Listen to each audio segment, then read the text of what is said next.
Thank you and welcome back to the final segment of the show for today. The topic is aspects of child abuse and neglect, and we're talking to Dr. Russell and Pastor Walker. And so, Pastor Walker, let's see if we can start this third segment by dealing with some aspects from your own personal position in reference to your own personal views, as well as to allow Dr. Russell to bring in sort of an institutionalized point of view in terms of the institutions that he worked with and how they handle these issues of child abuse. Any aspect of that. Okay, let's talk about it. You know, Dr. Hammond, Dr. Russell, he mentioned about, nourishing the child. And, the Bible talks about fathers, provoke not your child to wrath, but bring him up in the nurture and admonition of the Lord. And as a young man, my first child was born when I was age 17. My oldest son, I was age 17 when he was born. Of course, I knew nothing about, child rearing and anything like that. And surely, some of my actions and behavior over the period of years of my life amounted to neglect, because in a lot of aspects, even just the fact that I went to prison was a form of neglect of my children and everything. But I didn't know. I was taught that, the woman, she took care, she brought up the children, she took care of the children, made sure they had their needs. I never knew that the father had a more involved role in that process than what I thought. I'm thinking is, you go out, you make some money, you provide, you pay for stuff, you buy stuff, and of course, unfortunately, we got a court system that's relegating fathers to that situation, to that position as well, because they're saying you pay child support and spend, every other weekend with your child, and that's really not, sufficient, really, to raise a child. But that's what I grew up with, thinking, that it was a woman's role to do that, and it wasn't my role. Man is the breadwinner. Yeah, the breadwinner. Yeah. So I think in a real sense, Dr. Russell, you would also say that many of us probably grew up in that confine, in that concept, with those concepts, especially if you didn't grow up with a silver spoon in your mouth, and et cetera. If you came from the other side, and which does not mean that you can't be neglected in a palace, but in a real sense, I think that we're more susceptible, in a real sense, poor folks are more susceptible to that than any other group. Is that, would you say that? I would agree. We parent how we were parented. That's how it's passed on. It's through our point of reference is our own experience as a child, and we parent that same way until we know better. Growing up in a single parent home myself, if I didn't have, I have two sisters in my immediate family, and if their husbands, they took time to actually mentor for me what it was to be a man, and I watched them in their interaction with my sisters, and also my oldest sister, she's dead and gone. Her husband just died last year. They raised me from, for about 12 years of my life. So I had that dual family role, and my sister was at home, a stay-at-home mom, so to speak, and my brother-in-law went to work every day. He slayed the bear and brought him home for my sister to dress him.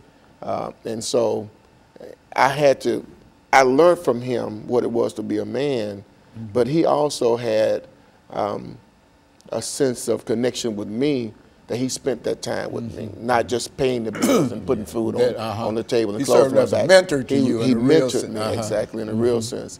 And a lot of times the kids that come to us, they come to us without that.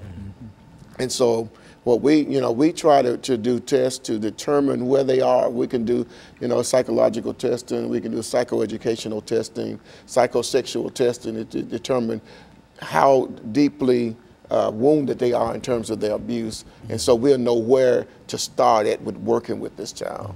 But one of the main things they need is for one person to take an interest in them and invest in their lives, because that one person can actually help them turn their corner.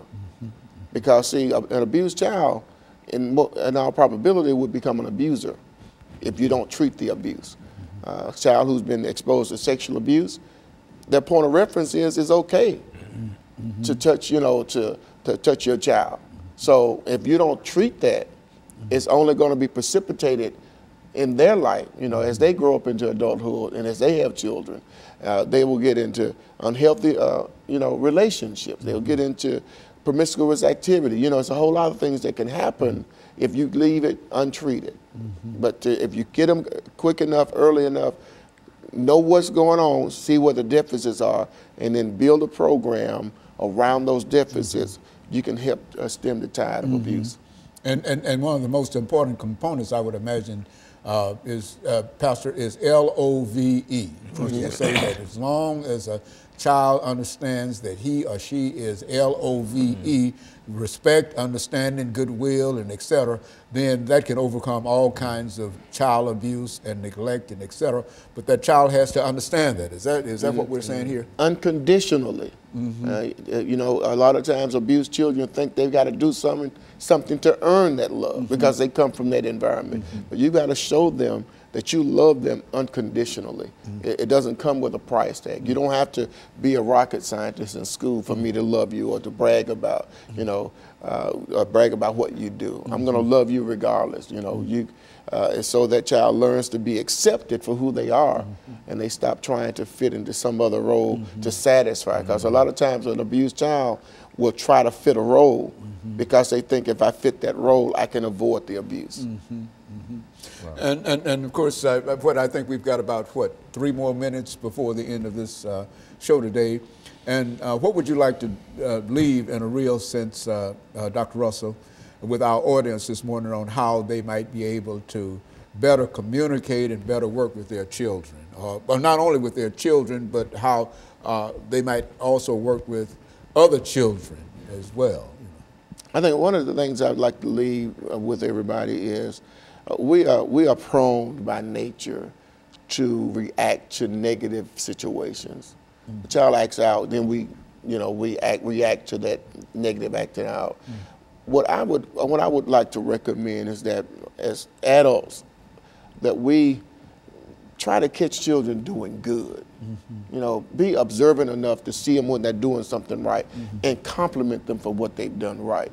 You would be surprised how much that does to their self-esteem.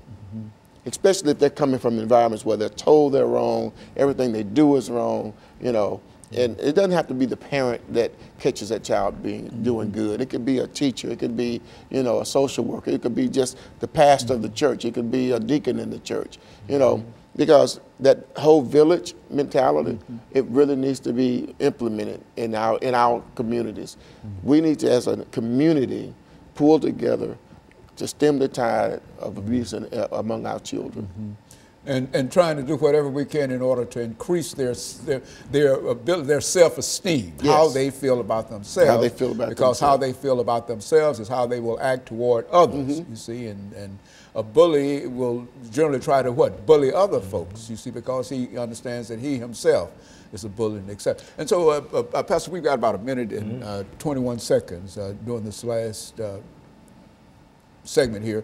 Let's see if have you got any final statements. Then perhaps we'll allow Dr. Russell to sort of close us out this morning. Yeah, I'm just thankful that Dr. Russell is coming on here today and saying some of the things that he's saying, because he makes some valid points, especially when he talks about, you know, speaking to or actually looking for opportunities to catch the child doing something right and good, and then compliment him, because I know you can only raise somebody's self-esteem by doing something like that, and further enhance who they are and who you grooming them to be. And I just thank God for knowing Pastor Russell. Like I said, I don't have a degree, but I know some sharp, smart people. And we appreciate you bringing us this smart man by this morning to give us some information in reference to various aspects of child abuse and neglect. I don't think that any of us have said anything that people are not familiar with, but I think that we had an opportunity to sort of bring it all together for them this morning. And I want to thank the two of you for doing that.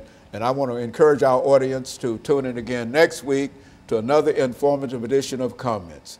Thank you and good morning.